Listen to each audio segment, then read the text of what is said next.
Then yeah, you talked like how when Marguerite's went, the pawn shops kind of lifted up a lot of the That's stuff. what I remember. There was a time there as a drummer that you couldn't find drumsticks in town. You had to order them, Yep. and you didn't know what you were getting half the time. Yep. You'd sit there and do the roll test, and yeah, it was not cool. I don't know drums. Yeah, well, I can't keep a beat. I bet you can. Yeah, I know. No, unless the AC/DC. Neanderthals can do it. Yep. Anybody can do it.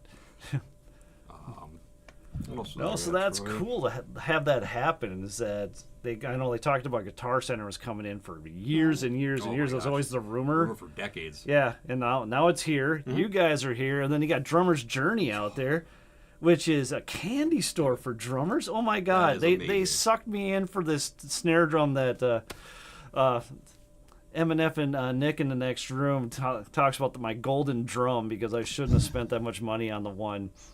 But we're going to bring it in here, and we're going to tune it, and I know the old lady isn't going to be ever watching this, so I can talk about it freely. Yep. But she's never going to know about that. Sidebar, there was an issue with the stream. It is now resolved, so just say hello again.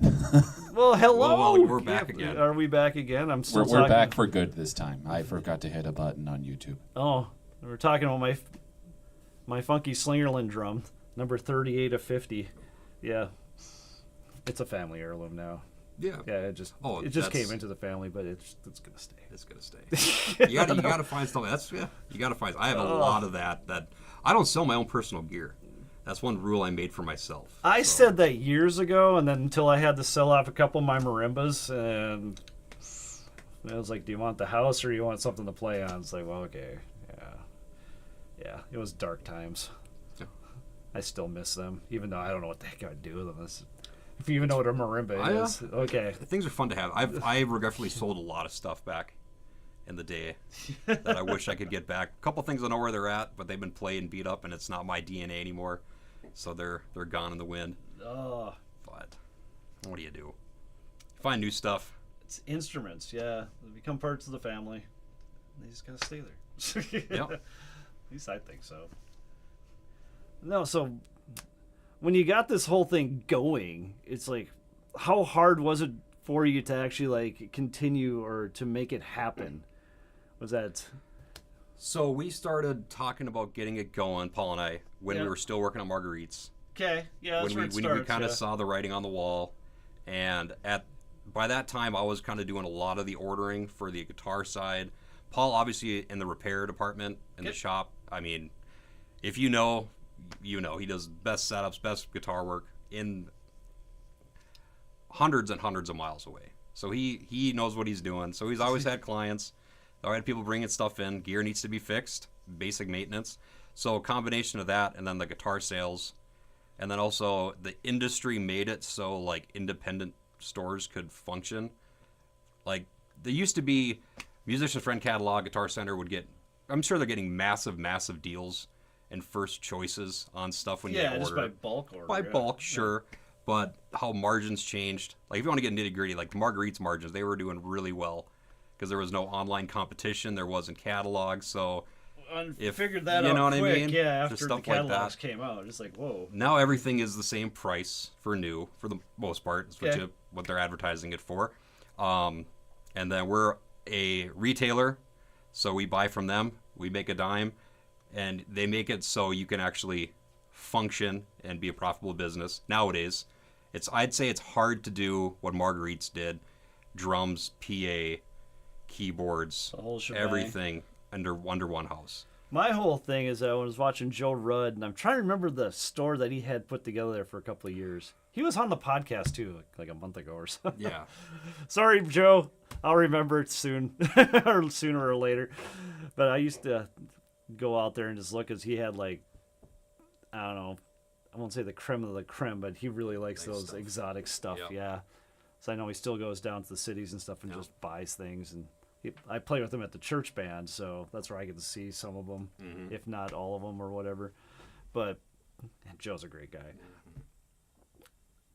But with that, he was trying to sell drum sets too. It was like he had friends of his that had a couple extra drum kits, so you give him a drum kit and it would sit, and it would just sit there. And then I hear about the same thing happening, in Guitar Center and stuff like that. Now, granted, what's going on in Drummer's Journey, that was the thing I was worried about. Cause that's what was my first love. I was just like, I want to put a drum store together. And I don't think you were around when Rit Drums was in town.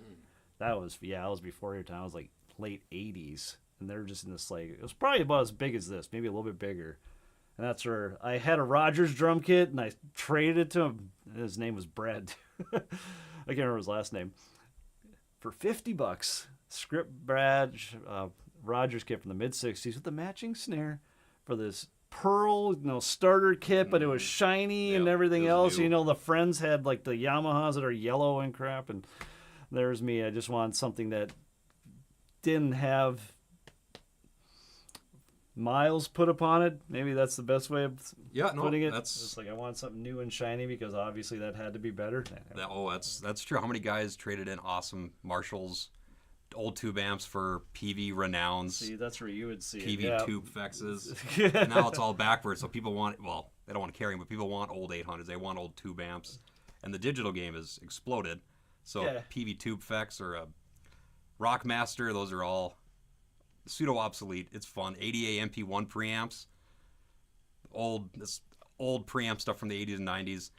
That's like the collectability. Like going like saying like Joe having a drum set. Like we could not sell a drum set, and we just don't have the clients for it. To me, it was just that it's furniture. That's what drums are. Like over there, it's like if you have more than one drum set, it's because you've had one that you wanted to beat up, and then you had your fun one that you kept at the house. That was my idea behind it. Now, granted, snare drums and some other collectible type of things, I get it. Yep. I get it. But cymbals. Having a ton of cymbals, having a ton of snares. I've got friends that have cymbals for days. Yep. I never really got into that. I was into vintage drums before the internet hit, and then it just got silly to say that. Yep. Well, it's true. It's true. Yep. So, are you seeing it? As I like looking at things like the boomers, the X's, the millennials, and all that fun stuff. And it's just mainly for fun for me. So, yeah, that's I always talk about the millennial in the next room. It's always good to have him around. So, Mr. Squishy here. But I'm full X. I can't figure out where you're at. You're probably a zillennial, right on that cusp. Yeah. My brothers were a decade plus older than me. Working on Margs, everyone was older than me. Yep. When I was 13, my bandmates were 18 to 30. So I've always had the... See, now I'm the old man in the group. I always say I'm like one oopsie away from becoming a grandpa. Both kids are out of the house and all that. It's like, oh my God, what's going on? That ain't right. But I see like the boomers, since they got all the cash and now they're picking up all the toys that they've always wanted from the 60s, 70s, and 80s. So that really jacked the prices up.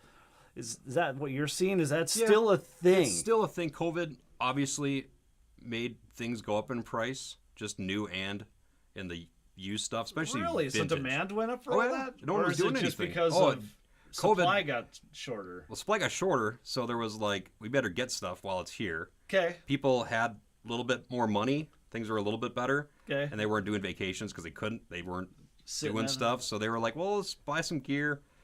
And then prices went up, and then going to boomers in the 60s and 70s, and it is that I grew up with this, I want it now, and so then people can afford it. Prices go up because there's a lot of demand for the 70s stuff. 60s stuff has gotten a little unobtainable for most people. Yeah. Oh my God. For real. 50s obviously is pretty unobtainable, depending on what it is. Harmonies are still pretty cheap, but if you find a 50s Martin, that's an arm and a leg. 70s stuff got up. 80s stuff, everything goes up. And it's part just the collectability. That's more vintage. That's just the used market. You can still find, 90s Ibanez's for not bad. 70s Ibanez's are outrageous right now. Just because it's older. They don't make them like they used to. No. The old saying. No, it's just true. I think Dan Fuco's a big Ibanez guy. He likes the Japanese stuff. Yeah. Old Japanese Alvarez acoustics, Takaminis. Those guitars were awesome back in the day compared to what a lot of the U.S. stuff was doing. So Gibson, Martin, Fender, big three in the 70s were they were popular, but their quality kind of went down. Well, they got to the corporate. We need to push them out. We need to make them. We're getting bigger. And then the Ibanez, Alvarez, Takamine, Ibanez got sued by Gibson in the 70s. Yep. Because they were copying. Exactly. And that kind of kicked off the, well, let's make our own brand stuff. And they were just doing a little bit better for the money. So they were half the price of a Gibson, and they were just as decent. They weren't a Gibson, but they were decent. They had the fancy paint jobs. They look cool. That's exactly it. Still want the pink ones, the reverse headstock. Oh, the 80s stuff? Yeah, Yep, yeah, things exactly. got wild in the 80s. That's just stuff I remember. The old hair bands. Love it. Jacksons, Charvels. Oh, yeah. Yeah, things come and go, but then they come back. Like we were a Jackson dealer for the last couple of years, and I'm not doing them this year. But they came back with rainbow crackle finishes. You know what I mean? Yes! Kiesel does like a leopard finishes. It's great. Everything comes back eventually. Oh, exactly. Oh, I haven't seen a lot of that retro stuff coming back big time. I was just seeing how, like, the older gear has just gotten so expensive, and, like, the newer stuff. Nowadays, it seems like it's getting more expensive again. So is, like, the quality going back up again with that, or is it just what's happening? It's just what's happening. I have my own opinion on it just because I've seen the changes throughout the years. I feel like some brands' quality has gone down, but the money has gone up. Okay, and people are still buying it. Yeah, it's like the brand. Yeah, it's a lot of it's a name game. It's brand loyalty. It's having. This one's red. I can play faster. Yeah. My favorite artist used that. That was the whole thing. Okay. Which I get it. Yeah. I'm hypocritical. I have my one nice guitar of every brand. It's my one good representation from a good era. That's all I need. I wouldn't buy some brands new anymore, just because quality control, my own personal thing. I've seen the behind internet. the scenes. Yeah, but it's the best time to play guitar because there's so much out there. For just brands at every price points. What are you going to use for it? If you're going to record only, get digital. If you want to play loud, buy a loud amp. So it's great because there's so much out there now. That's what I wanted to get into. It's just like, what is the state of like live music these days? It's like you'd obviously be in the thick of it, so I see a lot of acoustic things happening. Fargo's always had a good music scene. I do kind of separate it like the bands that do make a lot of money have to travel in the summer, do your street dances. Just how it is. Have a production, have your own PA, have a trailer. Yep. When I started, 13, I can't afford anything, so it was whatever I got for Christmas, Yep. whatever lawnmowers, whatever job I had to make money to buy something. Troy helped me out when I got a little Marshall stack back in the day, and we would play, and there'd be no PA. Or old Raven had a PA just for kick and snare. Yep. And you just turn your amps up, dude, and you just go. Yep. And then you eventually, like I did sound with Hat, John. Oh yeah. For a little while there at like Rick's and like the beer gardens at that. And, we got to bring you back out, Hat. Yeah, Hat's a good dude. And he would teach me some stuff about the metal and mixing, and then all of a sudden it just seemed like everything went digital. You don't got to be as loud. The audience doesn't want it that loud anymore. And then kind of going back, old history, playing 6 nights a week is, as a band, is kind of... It's non-existent. I know of 2 places that at least a few years ago still had, but it was way out west. It was Minot and one, I think it was Mandan was the other one. And that was, it was just 2 places I could think of. And it's basically you get paid about the same amount playing all week that you get paid doing a weekend. So, it kept you busy. Wouldn't say no to that. And then, Parachigo, newer place. They were in the old women's clinic downtown, and then they moved to Robert Street. And I haven't been to the new one. Okay. But that reminds me of like old Raven, back place of billiards, where you don't get paid, but you can make noise. Oh, there is a venue like that in town. And like I call them kids, and they're only probably 10 years younger than me, but that's how I started. You just bring your stuff in, schlep it in, carry the gear, turn it on, and go. And if it's 5 people or 50 people, it doesn't matter. That's where you get your experience points from. That's all it's from. The experience of carrying stuff up aquarium back in the day. Ugh. Now, no one wants to do that. It's sad. No. I mean, people still do it, but that's where... We're playing the basement of the VF. I thought that was... Oof. And a lot of the bands like play the VF now, like you can't crank a 100-watt Marshall there. Oh, no. You just can't do that. And drums are still loud. Do you do plexiglass or do you... I bought one of those when we figured out that doesn't really help. No. It helps maybe the people standing right in front of it, but in the overall if it's short sense. ceiling, it's going to bounce. So now we do as I call it the diaper. Okay. So I got this cloth that I throw on top of my snare drum because that thing just barks. And we had to do it last night. Thanks, Nick. You had a tent right above yeah, you. we were playing under a tent last night, and for some reason my snare was too much for the tent, so had to put the diaper back on, and it mellows it out. Physics. Yeah. No. Or else just, tune the toms low, and then they can control it from there, so. Play brushes the whole night to keep it down. My sticks have gotten really thin, I'll just say that, but last night I was hitting pretty hard. Where we at? Yeah. Where were we at? Java, South Dakota, right? Java, South Dakota. Not a Java, single South coffee Dakota. shop. Population of 126. Yeah. I took a photo of the thing, so like, oh, this is cool. It was their 125th anniversary or something like that. It was a good time. We were Yeah, there for 5 it was sets. good. And the crowd came out by the end like normal, Yeah, they made us play an extra hour.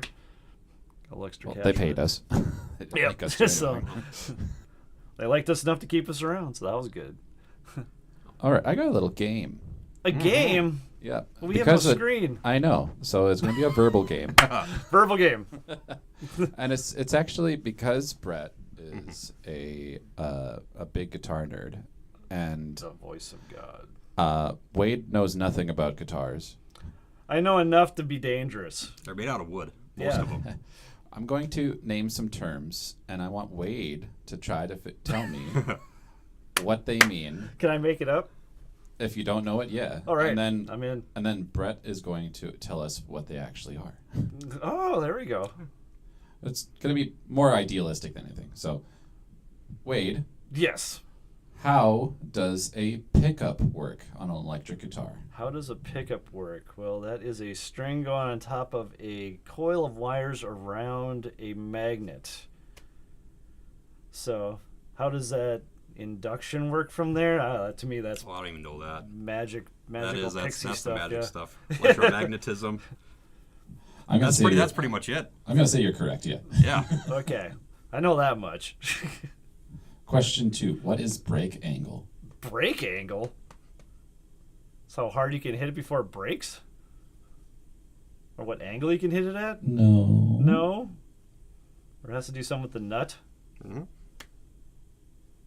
Oh, I had to Yeah. go one end. It was the nut Yep. of the saddle. Yep. Basically there. Okay.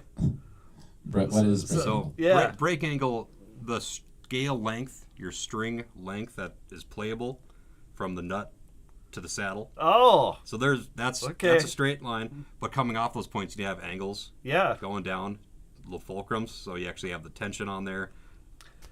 Yeah. So the different angles give it different It qualities. it's more function. If you had no angle, it'd just buzz out. If you think of a violin, if you ever look at a violin angle from the bridge, Yeah. the tailpiece, it is a 45. I mean, it may be somewhere in that area where guitars. There's a huge violin mean- right behind you. Yeah, look at that. That's a break angle. Okay. And so that all that force is being pushed on the bridge down to the body to make it shake. So if you're talking that, grab that snare drum behind you. What they call is the bearing edge, which is right around here. And these can be cut at different angles again too. And they say that makes a difference in the tone quality, but ow. How much coffee you had that morning? Yeah, that's what I think. Yep. Yeah, dude. Good call. Yeah, good guess. I was right on. Solid. See, I know enough to be dangerous. Yes. You'd never hire me. I'll just say that. Like, this one's cool. It's camouflage. Yep. Yeah. Yep. Dime bag signature. There Dude, it is. what else can you have? I'm still searching for an old Washburn dime. That is one guitar I need in my collection. Okay. But those have gone up in price. Obviously, he died, and then Yeah, I'm sure The those whole- went up. the whole Dean Gibson lawsuit stuff kind of putting kibosh on some things. Oh, really? You know, Okay. that's been going on for years too. Okay. Okay. Insider baseball on Yeah. that one. I got one more. One more. Cool. This All one's right. this one's more amps, so maybe Brett will be a little. Amps. Okay. What's an effects loop?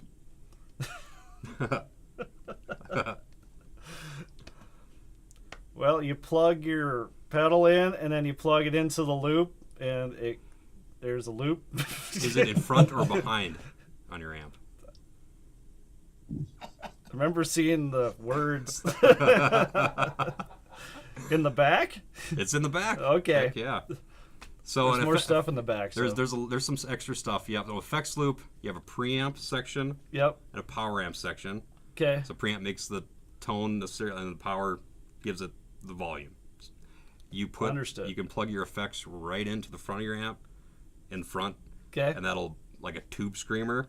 Yep. You heard of that pushes the front end to make it more distorted, right? Okay. If you don't want to push the front end, or if you have delays and modulation pedals, you put it in between the preamp and the power section.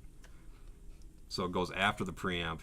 All your tones. So the preamp warms it up, and then it goes. Yeah, into it does the juice, then it goes through the pedals. Okay. Then it goes out of the power. The guitar players have too many pedals. It's like cymbals for drummers. You know, you just got to have the next one for what? I don't use an effects loop. I am so old school, front end analog. I told you I can't spell MIDI, dude. Like I have a rough time with that. So effects loop to me, and I'm half lazy. Like that's extra cables. That's what Another I thing think. to go wrong. I get it. I totally get it. I watch these guys, and they have their like bags of pedals that are all linked together and stuff. I'm like, how do you know which one to hit for what? You know. And then you talk to Nate Peeler, and he just talks about how you just need the metal zone. You're good. Yeah. Yep. Metal zone right in the front, detune, turn it up. Exactly. Just crank it up louder if they don't like the sound. Yeah. Yep. No, that's a whole other gamut of effects pedals. Trading cards, as we call them. Trading cards? Okay, that makes sense to me, yeah. So there's so many pedals out there now, and they got all these boutique ones that are coming out. You guys make boutique ones over at Flatland? We sell a lot of pedals. Okay. And we do but you don't build them there? No. I mean, no. I mean, no. You can't. I mean, that's another thing. Like, as in the industry, if you're a hobbyist, you could buy a pedal kit and put together. Then that would turn into like, hey, let's change some values out. Hey, let's do this. Hey, let's get into it. Then the more you get experience, more knowledge, you can start your own pedal company. Pretty easy. Okay. You know, then online selling. I mean, a lot of newer pedal companies sell on Reverb or eBay. They don't really sell to stores. They just go direct and just market it. Social media, huge. So see, that's what they do with Drummer's Journey, as they bring in all that inventory, and then they sell a lot of it on Reverb as well. That's why I had to grab that one. Before it goes. Oh, there's a story behind that, was that I gotta push up my my drum pad circle that I do there on Wednesday nights, 5:30 to 7. Free, open to anybody. All we do is just basically exercise the hands. That's all we're doing, working on rudimental type things. And my son is a huge Slingerland fan. This is probably because I had a big old Pearl kit, so he wants something, exact opposite, and he can't find Slingerland. And I think it was DW bought the name Slingerland. And they were about to reintroduce it, like Rogers reintroduced their stuff, and I think they still are. But Slingerland was about to, or under DW was about to introduce Slingerland again, right when COVID hit, and of course, then that scrapped that whole idea. Well, he came home. My son came home from the Army over Christmas time, and Mike Carbone has an actual double kick. I think it was early 70s. What was it? Purple Lava. That's what they call the finish. Just something you never see. Never, ever see. He's got one in the back room. And we were joking with him before about how we were going to buy it off him. So, we had to stop by there, ooh out the drums a little bit. And then he came up and started talking about the Slingerland stuff because he remembers my son about that. And they was talking about that, how he became like one of 4 dealers in America that was able to sell the new Slingerlands that came out. So he had drums that were coming in. We learned about this 30 days before they were even supposed to announce it. Mm-hmm. So I'm just like, we better start saving your pennies, kid. Mm-hmm. And knowing what he's going through now, there's no way you'd be able to afford it. But then they came out and they got this one 8x14. Means nothing to you, but I can't even remember. Centimeters, right? Yeah.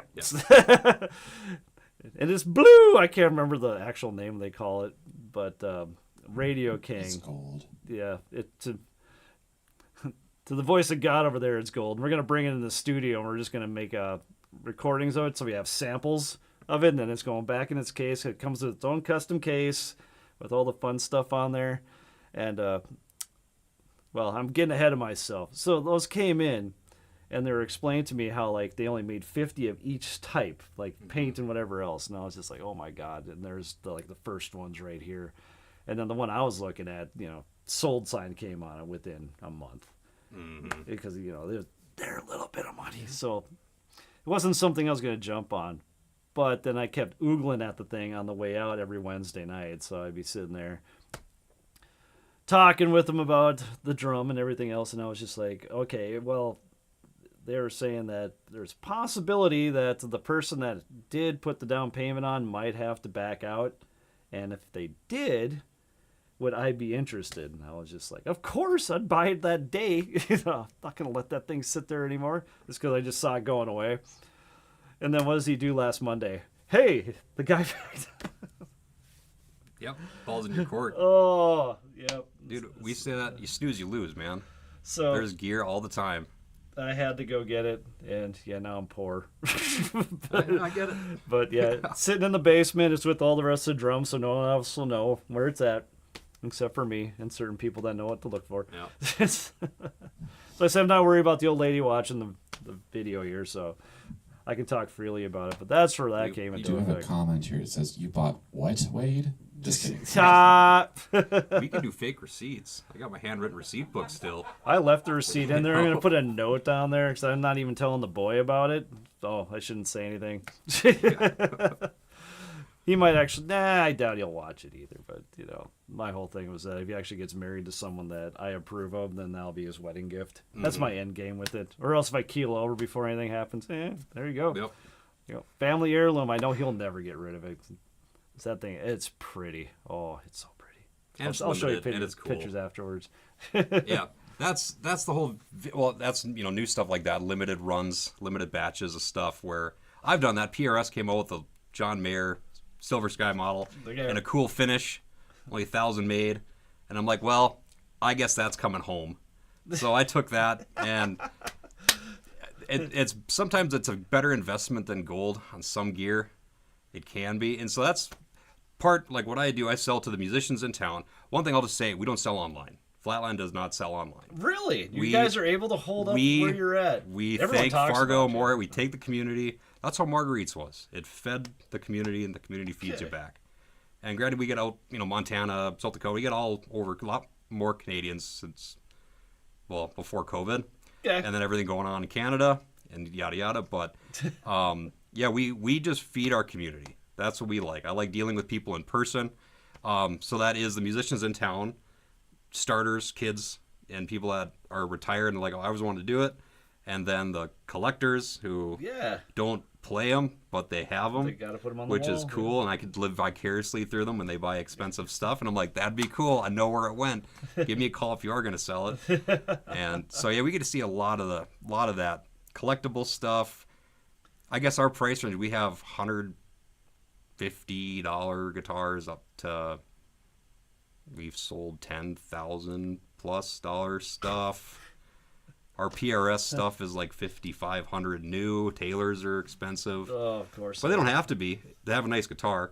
And that's like going to the industry quality is like the high-end stuff is great and it's collectible. And if you can appreciate it, like a really good snare, a really good kit, Yep. sure, versus like I don't know, what was Percussion Plus? Right? That was like an old cheapo kind of thing? Oh my god, yeah, that was back in the 90s. The symbol Those is cheapos, the symbol is like literally a sheet of sheet metal just cut in a Just circle. like that guy right there, yep. Yeah, so there's all that. The quality on some of the low end stuff is definitely better than it used to be, but yeah, we get to see all sorts of gear, and then like with us, we've seen so much of it. We know what we like, and we know it would be good for a starter. We know it would be reliable for musicians that are going to use it and beat the crap out of it.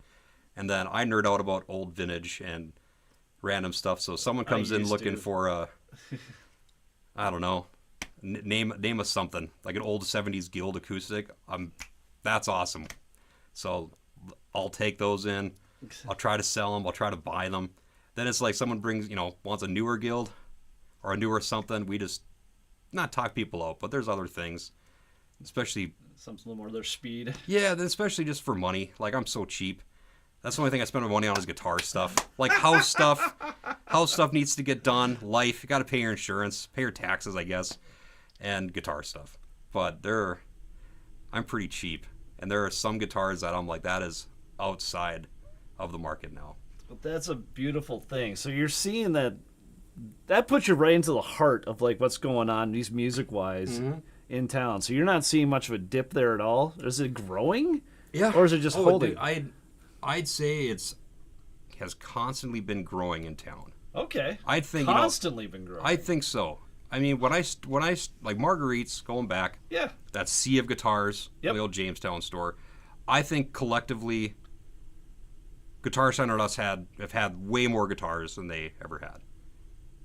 Like in general, like when we first right now we have more guitars than the new Marguerite's building ever had on hand. And you walk to Marguerite's and it was that kind of shock and awe of, holy crap, that's a lot of stuff. And that's kind of our shop. If you ever walk in there, I got used stuff behind the counters, cased up. I got my rooms, my graveyard piles of just gear I take in and use. I have unopened new stuff I need to get on the floor. We like our gear. We like that shock and awe idea. And it's just there's just more of it. And that's where I say it's the best time to play guitar, because you can spend however much you want and get a good quality product. Yeah, and I'd say even when Marguerite's closed, there was that kind of dark area where people were like Schmidt Music. They picked up Fender and Martin. Yep. So they were doing them, and they were doing great from what I know, because people still want to buy Fenders and Martins. So they did well. Pawn shops did really well then, and now pawn shop prices are not pawn shop prices much anymore for guitars.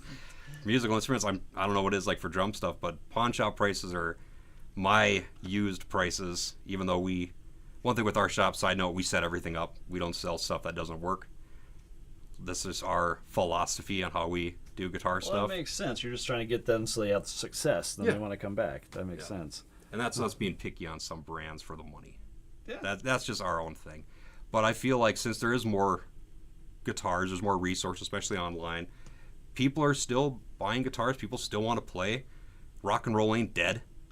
You know what I mean? And then depending on what you want to play, there's billions of styles of music. You don't even need to play guitar. You just do it on a keyboard. You could take a potato into something, it sounds good. It's just endless. So it is the best time to make music. It really is, because there's so much out there, and I don't think it's ever going to slow down. I'm glad to hear this stuff. This is where I think my conversation gets interesting with is like, where do you see it going? And obviously, you got a real golden idea. I don't know as much as like a local band scene, how, because there was way more establishments to play 10 years ago. Well, yeah. Than there is now. That's what so I'm I feel watching. like that's dipped. Then like thank God for Perichigo. That's awesome for youngsters to get in there. That's nice to know. And I didn't just even know that crank existed. Stuff. So Aquarium for a lot of the metal. I'm a big metal punk head, so they bring a lot of cool bands there. And then if you want to go see a cool, awesome cover band, there's the same Specs, Ricks, Emma J in town. But yeah, I guess, I don't know so much the live music scene, but for people that want to make music and play music, that's never going to end. And now every company is trying to hit certain price points. Cooler companies after COVID are like, okay, things are getting a little out of hand. Let's scale back and cut costs. Where some companies are like, there's a false sense of demand, so let's raise the prices just because we're selling them. I've always said, like, this is music. This is guitar. yeah, It's supposed to be fun. You know what I mean? And it's not supposed to be like a big corporate cutthroat kind of vibe. It never really has been, But now we're seeing just more. tools, We're seeing more of the SKUs, you know what I mean, being made versus just like a guitar instrument. Some brands just pump them out, sell a name. Stamp the name on there. Yeah, That's the one. and that was always a thing, but now it's just getting to be like a little too much with some brands. And that's my own personal issue with the industry. I'm just But trying to it's- see where everything is going. I think I'm it's, in music education as well, so I get to see a lot of what's going on there. But I don't see much with the guitar side. But the way you're talking about it is like there's still these guitars are going out, obviously, or else you guys wouldn't be in business. So as I'm wondering where it's all going. So is this going to like bedroom studios? Are they just pumping stuff out on TikTok and all that? I think it's all the above. I think All it the is. above? I think it's Okay. like I have customers that if someone brings in a really expensive, cool guitar Yep. that I want to buy but I can't, but I want to know where it goes, Yep. I can call them up and sell high end. The people that just want to get started, that want to spend a lot of money just to have something. Yeah, I think it's endless. People just want to. Yeah, TikTok, sure. Just get a guitar to play some tunes on social media, and it's then guitar isn't even the. It's musician. Like I don't consider myself much of a musician. I'm a guitar player. Okay. I'm a dealer. So, but I play guitar. That's what I enjoy, and I play some stuff I'll make up, but a lot of it is just playing tunes I like, or trying out the gear. Because that's what I'm into. I like the gear. I have a collection of stuff, and I like how that makes me feel. So that's where my selling it, it's like, how does it make you feel? Do you want a guitar just to play the guitar because you like the instrument, or you want to play the music so you just need something? That makes sense. That's where the dealer comes into play. Yeah. Yep. See, that's where you can help out Yeah. a lot with that. My whole thing, I don't say I'm getting worried, but I've been watching for a while and just seeing like, it seems like that the live thing seems to be drying up a little bit, but I've seen a younger surgence of people coming back out. Because basically when you're, not to be disrespectful to you guys out there, but it's like the median age of a band member these days is like 55. Yeah, and the 18-year-olds don't care about you 55-year-olds. Sorry. You're just... And that might be why the local scene, or like the lucrative live music scene, has maybe kind of gone away, just because a lot of, like, I don't go out as much as I used to. No! Partly because... Nobody does, know, at least not of our age. Yeah. And then with social media, you know, another thing with social media, a lot of the old builders of guitars, a lot of guys who used to work at factories, Yep. they were lifers. They were started out there young, before social media, Yep. worked. Now they're retiring. And to fill a lot of those spots, youngsters aren't picking up chisels. So they'd rather do the online social media stuff. Yeah. And that's where, in the industry, how many guitar reviews, how many drum reviews, how many, this is the new best brand ever, how many clickbait kind of stuff. It's constant. And it's all opinions Yep. until you actually get it in your hands, in your ears, you kind of feel stuff. So we're not on social media much at all either, Paul and I. Just our personally, and then for the shop. If you don't need it, yeah, word of mouth is way better. Just come on in, crank stuff up. But that doesn't mean you shouldn't go and look at reviews and find what new products are out there that we don't have. Read reviews, see if you'd think you'd like it. Different price points, you'll get it from wherever you're going to get it, and it'll start your journey. So that's where I don't think playing music or playing an instrument is going away ever. I'd hope But not. I don't think so. I don't know, like, so it's music education, like, I'm sure kids are still taking piano lessons, but I'm sure it's not from a 6-year-old there's down the street. A real need for piano teachers out there. I hear it all the time. It's like, I need to find a piano teacher for my son or my daughter. And I found out that my old piano teacher from back in the 80s is still teaching. I don't know how many people she has, but I'm just like, what? Yeah. That's like... I've Do definitely we have seen the same piano teacher? Mrs. Zitzo? Oh, Carol Zitzo gosh. on 13th Street. I remember that. She's still alive. She was scary, but yeah, she didn't let you get by with anything. Yeah. And I thank her for that. Another thing with online is you can learn an instrument pretty easy online. We don't sell books I anymore. always wonder how we got away with not having YouTube. Like, how did we figure this out? Books. We had books, and we had Guitar we had World. patience. Yep. Guitar World learned some tablature. It's And half then wrong all the time. DVDs. DVD. The DVDs. Or VHS. Yeah. DVDs. I'm sitting here yelling at a speaker right now. Or, you know, it was like going back to the Marguerite's days. Kenny Reardon. Yeah, Know that name? I know Kenny. I mean, yeah, I dude, was going like, to ask, you'd- but I didn't you'd- know. Oh yeah, you Which I should say. youngsters would walk in there, and here'd be Kenny shredding on something, or he'd play He's out, so 70s, yep. dude. And then he had tone in his hands. You'd go see him play. there's some good old funny stories about messing with kids, but getting toned. But you'd find these older cats that were just monster players, and they learned however they learned, and then maybe get a lesson from them, or they'd say like, dude, just run this over and over till you're sick of it, and you get pretty good at it. Then you learn a new lick. I mean, that's how it was back in the day. That's how it was. Yeah. So, but now it's like you can go on YouTube and type in how to play whatever on any instrument. So then we get a lot of parents coming in with their kids getting started at that 8, 9, 10-year old when you would start music in school, right? Yeah. So you can either do big band, orchestra, a non-real instrument like guitar with no sheet music, instant gratification kind of a thing. Yep. Or if literally whenever you want now, you can just buy a guitar on Amazon, go on YouTube, teaches you how to tune it, teaches you how to play Seven Nation Army, and you're making music. So that's why I think making the music side isn't going away ever. And with guitar, especially like our industry, they're still producing a ton of them. They're still producing every price point so everybody can get into it, right? See, I'm liking what I'm hearing here. But it gives me hope. But the going out the and but, making money at it, that's part. I made some money This working thing's on just gonna marguerites. turn into more of a hobby. Yeah, that's what it did for me. Like I made more money doing marguerites. I never made money playing ever because I never played in a cover band. It was always metal or punk. Yeah. Playing for nothing. That's what I was. Because and then it was fun. Met these guys and started playing covers. Like, you get paid for this stuff. Yeah. All right. Yeah. I'm here. Yeah, but I was just having fun selling, making a little bit of money, making commission. And, then I was just like, well, I'm doing all right. I'll just keep doing this. It's become a job.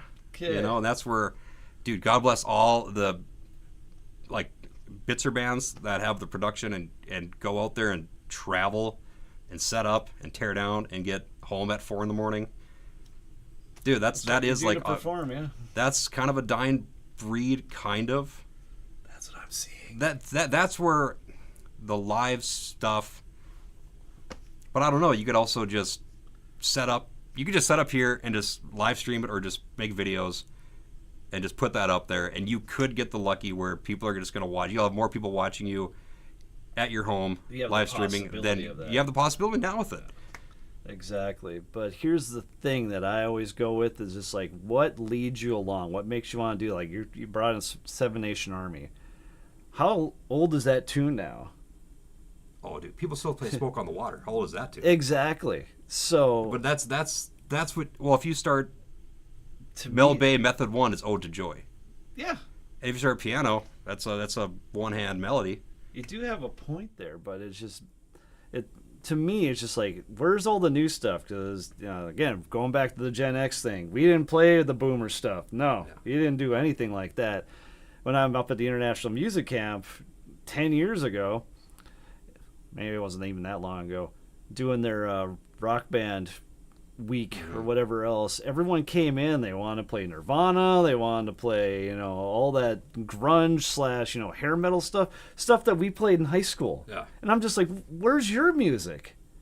And I was like, what is going on? Why do you want to play all that stuff? My hot take is there ain't much new guitar music. Okay. AC/DC is guitar music. True. Guns N' Roses, Nirvana. Okay, you're going to have to expand upon that. So, like, a band back in the Zeppelin, all the good rock bands, unless you listen to like Chicago, or if you're into some horn stuff, disco, if you're into, well, then if you're into like James Brown, if you're a horn player, if you're a bass player, that's your music. If you're a drummer, like that's where Jocko. I mean, guitar players don't listen to Jocko, but they can appreciate him. But if you're a bass player, he's gonna be on the list. You're gonna know about him. I don't know any drummers except for. It's fine. I think Sammy Davis Jr. was a drummer. Okay. You can play But he did everything. Yep. So What else? Like, he's also a dancer. Well, that's another thing is that's production value, choreography, bunch of stuff. The making music, and that's where, like I say, I'm a guitar player. I like the guitar stuff, and with the resources. I'm just trying to figure out motivations here. Well, the motivation is it's instant gratification. people, especially the guitar music stuff nowadays, like Periphery. I think I've heard that like name before. Notes. You can correct us in the comments. Like, and that's kind of like what is Buried Alive is another social media dude that just shreds, makes weird noises, and hell of a player. I mean, they're incredible. That like makes Steve Vai look a little old school and a little chill compared to some new stuff, but it's not on the charts. Even though Steve Vai wasn't really on the charts, but like if guitar players listen to him, they'd be like, this guy is incredible. That was the inspiration, yeah. So Nirvana was on the charts. All the time. Obviously. So what now is on the charts that's guitar heavy? Metal stuff for sure. That's just ingrained with metal is having chugga guitar. That's just what punk rock with some ska, get the horns in there. Yep. But any pop stuff, Pink had a tune with a guitar riff in it that was popular. You know what I mean?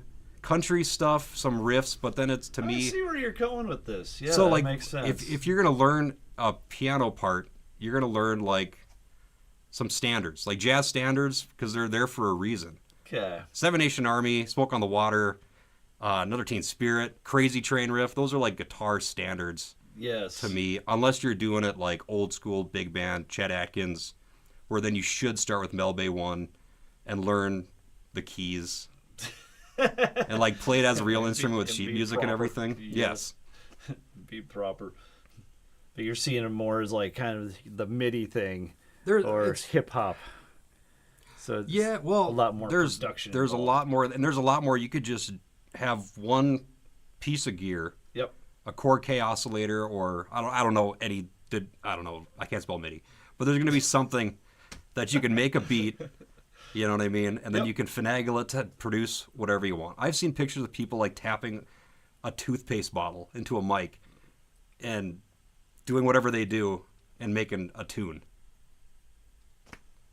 It's possible. It is possible.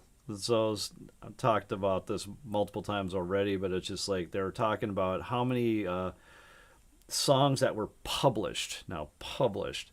It's like per second of the year, a song was published last year. So if you think of that being 3 to 5 minutes long, how long would it take you to get through that entire catalog, much less find something that you like? Now, that's a whole different concept of what you're saying here, but it still aligns with what you're talking about, is that everyone's making stuff. There is the do-it-yourself idea, which a lot of bands, even big bands now, they started off recording themselves. I mean, the last 20, 30 years, not necessarily having their own label, but just recording themselves, mastering it themselves, doing everything themselves, and then putting it out there. Yeah. Right? Kind of versus getting signed, which then that's getting signed. Or you find a cool label. That filter's gone now. Like Fat Records, Fat Mike's No Effects. I listen to a lot of the bands on that label just because I like No Effects. Epicac. That's Mike Patton's label, Faith No More. Yes. I'm a big Faith No More Mr. Bungle fan, so anything that comes off of them. Yes. And then Epitaph is Bad Religion's dude's label for more punk stuff, so whatever's on that, that's what I'll listen to for new stuff. I don't listen to Q98 much. Is it Q98? It's not even that anymore. Q105. Station now. Okay. Is it a country station? So The voice of God, Nick. No. I didn't even know that. this power. Yeah, it's all YouTube now. So, And that's great because it gets more people making music or playing an instrument. Maybe not so much fine line playing. I don't know, like playing an instrument learning something for proficiency versus making some beats. And I used to do Fruity Loops. Yep. Like back in the day. That was so much fun. I learned some rhythm on that. You know, you get oh dude, Audacity. That's how I used to do it way back in the day.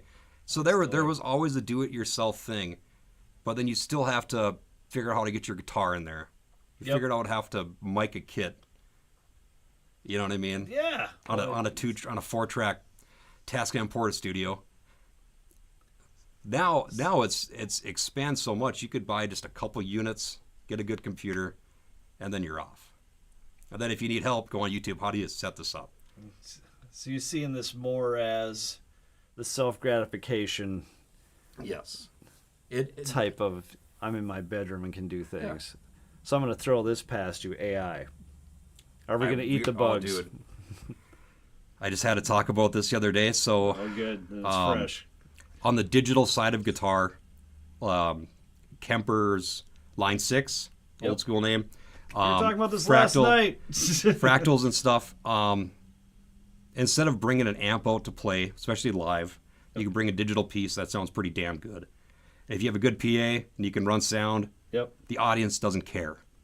No, they don't. It just doesn't. They don't. Backing tracks for years, and no one's even mentioned anything other than other musicians. And they think you're cheating. Yeah. Although if you go see people that do, if you go see SOP, and they didn't have stacks behind them and they weren't loud, it wouldn't be. It's the same thing we opened up for Hairball. There was nothing on that stage whatsoever, and those people were at least 65 years old. They just looked good. Yeah. And they just performed. They had all their amps and stuff for offside. And there's full control of everything. I thought that was so brilliant. Yeah, SOP same way. Now you can just take a little digital piece, plug it in. The teardown is super easy. You get the same tone every night. Yep. Change the room, sure, but you don't gotta carry stuff. Whatever. So going to the AI. Yes. Backtrack a second. Line 6 just released their new Helix Stadium. We're a Line 6 dealer, and that's their newest high processing power digital. Helix Stadium. Axe FX is a great one. That's what Metallica. A lot of everybody. There's a lot of them out. They're all kind of the same because I can't spell MIDI and I like plugging into an amp, turning it up. So they all get the job done. It's just what application, what brand you like. Boomer.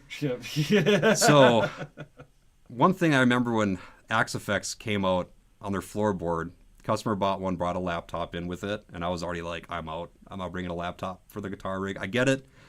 Awesome. But you could buy its fake tubes. So you can change the voltages on fake glass tubes in your amp. Interesting. Okay. There's always been, mic placement on a guitar cabinet. You wanted like this, 3 angles you get to pick from. Yep. Away from the cone, a little further away, maybe 3 feet away. Yep. Right? Now it's like full 3D. Where do you want it? Kind of stuff. You can change the size of the casters. No, you can't. But I mean, it's gotten to be so crazy. So I'm thinking AI would be you press a button on the processor and go, I want a Soldano SLO 100 on 2 412 orange cabs with monster cables. You can just lay out everything. I want it to be, one of the cabs should have been in a flooded basement in 97 and the speakers changed out. Like, how deep can you really get? And that's what I think would be the end. You just touch it and say, I want this. Boom. That is interesting. I'm on a little bit different curve on that, is that where you can sit there and just talk into your computer and just say, I want a song that's about such and such, and they'll just write it for you on the spot. Yeah. I'm thinking of like as a guitar player. Yeah. Like AI, it should be, well, who knows? It could be that easy. When they're doing it now, there's AI tunes that are quite decent for, I don't know. Exactly. They're out there. I know there's 3 different programs that do it. I want to get that in for this podcast so we can sit there and kind of do one at the end of every podcast for as like a gag, see what it comes up with, like whatever we're talking about. But it's like, is it going to get to that point where this is basically all the music's personalized to you? Now, I was thinking about this last week about that, you walk into the room and you just want to hear a song about somebody from England going off to war or whatever else, and make it in the style of 30 swing or whatever else, and all of a sudden it'll just pop up for you. But you can't get memories off of stuff like that. That's just kind of like in the moment, and then it's gone. Or unless you keep listening to it again, it's so good that you want to listen to it again. That's where I think where all this Gen X stuff comes from, is that everyone wants to play the Nirvana and all that other stuff, or the Ode to Joy, is because it's something that they have connect with. Would you want to hear an AI new Nirvana album? It's coming. I'm sure someone's already done it. They probably would. Would it blow your mind? Yeah. Would it take over? Would grunge win again? I don't know. that's the whole thing. It's just that it just seems like that. And granted, you made a real good point about that. There's really no new guitar music being made. I mean, there is, but it's not top. Yeah. Ed Sheeran, he plays guitar. He has signature models. He's very, very popular, and he's a hell of a player. Billy Strings is probably one of the more foremost popular on the charts kind of thing. But I mean, that's the personal side of music. Where if AI were to make an AI band, like Death Clock, Gorillaz, you know what I mean? They're they're a real humans playing the instruments. When they do a show, they have them up top on the cartoon, and then it's the dudes playing it. So if it was just completely AI, I don't know. Yeah, it's the whole thing. Would the kids buy into it, or maybe they don't? Some would, some wouldn't. Some like that personal human interaction, or knowing it was actually a human mind doing it. I don't know if that's the divide, the Matrix machines versus human kind of thing. Yeah, but this is really interesting because, you can see that it's expanding from the standpoints that you're bringing in. This is just all expanding. It's just there's something new that's just getting put into the mix where I had a real doomsday type of thing. It's just like the music's end here, and everyone just keeps looking at that, and all this stuff is just a bunch of noise that's coming in behind it, but dude, maybe not. I don't even. It's just a different type of venue. I can't fathom the Which idea means what that us drummers are going to turn into dinosaurs because they're not going to need us anymore. That's rough. Yeah, it is. Easy Drummer 2 is pretty good, from what I heard. We're not talking about that. But no, you can't. No, I think people are always going to want to see a human play live. Yeah, it's all up. So if you just say, "Hey, I want this drum beat for this tune," and you hit a track, I mean, cool, I guess, but that's what a lot of big bands do. They play to tracks, and not Clip just that. and not just rock bands. It's, I mean, most hip hop stuff. I mean, I have turntables at home. I like to do old, DJ Qbert, Z Trip kind of stuff, like actual. They have like a DJ drum guy, and they have some competition thing up in the aquarium or something like that. Okay, They're telling me about it. I still haven't yet to step into that arena, so I don't know how it actually works. But yeah, I don't know. That's a wild thing to think about as AI. I always thought the idea would be cool if you could just like say, I want this tone, this amp, but to go as far as saying like, hey, I want Nirvana Reunion, or like, hey, make me a new whatever album from this band that doesn't exist anymore. We can do that with paintings already. So, granted, you'd have to keep tweaking until you get exactly what you're thinking about. But that happens. But what you're saying too is really interesting as well. Is that you can just have that one piece of gear that you can get it to do whatever you want from anything you want. That's as far as I can think of AI going to actually help something out. Like, okay, if you're an electrical engineer, software engineer, something like that, and there's a bug that's just like, I don't want to spend hours doing it, asking an AI program to like, hey, go check my stuff and see if there's a bug and see if they can fix. Okay. Yep. But to be like, hey, especially for entertainment, because even playing guitar is entertaining, so it's entertainment. Mm-hmm. I'd love a new Faith No More album. So would I. But I don't think I'd want an AI Faith No More album. But if I wanted like, enough. Hey, make me a tone of that Faith No More album that I can play to and play with. And there's been kind of that, and that's what the modeling is. But I feel like that's what I can think of that'd be useful for AI as a guitar player. They can't build a guitar yet. You know what I mean? With 3D printers and AI, I can't be like, hey, I want a 58 Les Paul for not $300,000. But you can get the same sound of it just by playing into your $50 whatever thing, that you got out of Walmart. Yep. Yeah. See. Yeah. All right, we've been here for about an hour. I have one last question. What? This one's going to get Wade canceled. What is the correct number of strings on a bass guitar? Correct number of strings is 4, son. And everyone's going to go against me on that, but I'm old. There's 4 on that See, one. there's Okay. 4 on there. 4 on that one. That's where it comes from. That's the original bass. He comes There's out a with his patent for 5 a strings. I always make 5-string fun of him. It's like, you got one too many There are strings 5 on that string thing. uprights. There are. There totally are. I don't know. I got a 6-string bass at the shop. That's kind of fun. He's How got about- one how back about- there? Nick, how about 12-string basses? Ooh, is that when they're tripled? Yep. Those big Those are things. Yeah. They sit there and play with their fingers.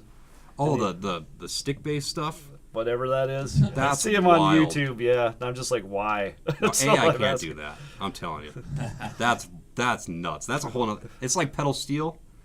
It's like a lifestyle change to play that thing. Yeah. All AI does is go on the internet. So basically, right now, they just say it's just a real grandioso search engine. It just goes all through the internet and it finds parts that correlate to what you're asking for, and it just takes those nuances and then sticks them together.